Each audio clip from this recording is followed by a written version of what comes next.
Kodwa yini izandla enkulu wakithi. Sokuzengcela itiye. Vumani sizwe nonke kuqali hloniphane thobani khothamani vumani yona inkosi bayede nkosi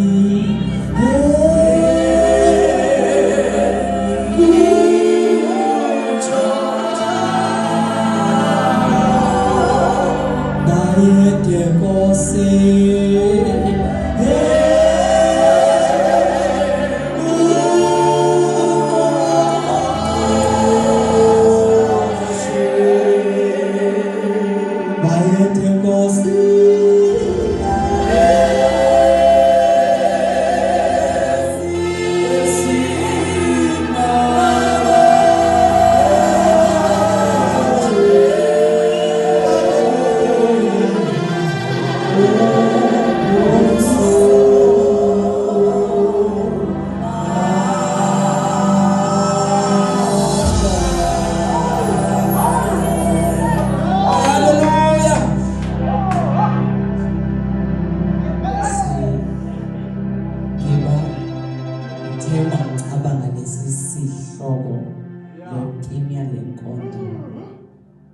worship beyond limits.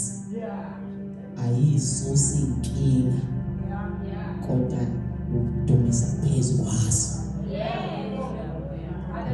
Akukho lapho bekuthiwa khona inkinga ziyahleliswa ibeke eceleni kodwa zithi zikhona kube khona iculo. Bonke lenkosi.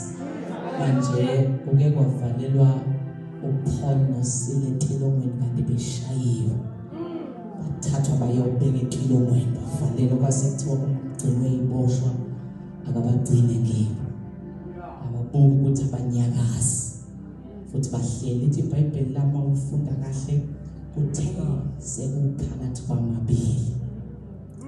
Then they started worshiping the Lord. Bakhohlwa amanxebane abanawo abashaywe wona before befakwa. Badlule emanxebeni. Ngicabanga ngiba mhlambe bathi mangabe bebukana mhlambe Paul mangabe bebuka uSila ethe isishayiwe. Kodwa kulokhu kushawa kesidlule kushaweni. Sidumisa uNkulunkulu kushaweni. Because ayidonyiswa noma ku-ready kuphela. Kodwa Inkosi idonyiswa ngisho ngabe kuthiwa akukho right. Ngiyacabanga mhlambe ikhathi belapha wathi mayiqala uPaul kunento ehlabela ngaphakathi kuye ethi uyababazeka Nkosi yezulu ungcwele njalo simakade. Wathi mangabophela leso sibani wabamba uSila wathi ayingeke zokudumisa. Uyababazeka Nkosi yezulu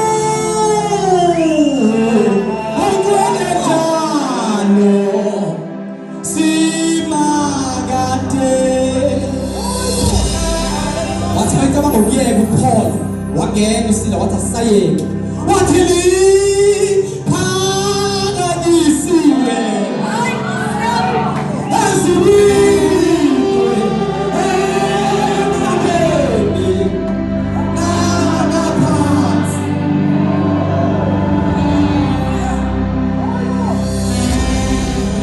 wathi sedala wabonakala ukuthi ayingeke sikwazi ukubeka le. Wathi mayicabanga ukuyeka noSila wathi uPaul akakafiki la kulesifike khona kumele simdumise phakathi wezwakala ukuthi ma udunyiswe Nkosi kuze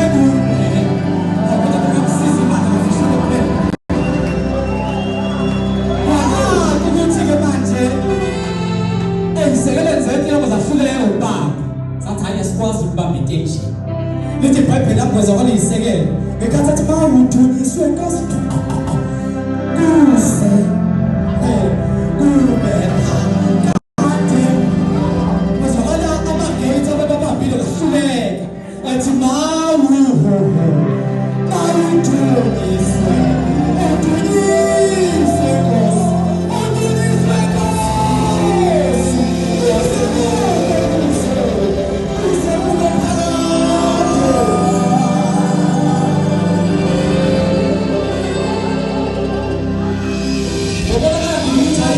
asikwazi ukuyibamba le ngoba lithi iBhayibheli ney'boshwa zabezo wathi ngithi mhlawumbe khona abantu abazozwa la endlini ledumise khona abantu ezobakhulula khulula kangabona kuphela kodwa bakhululeka nabanye ababekhona etilongweni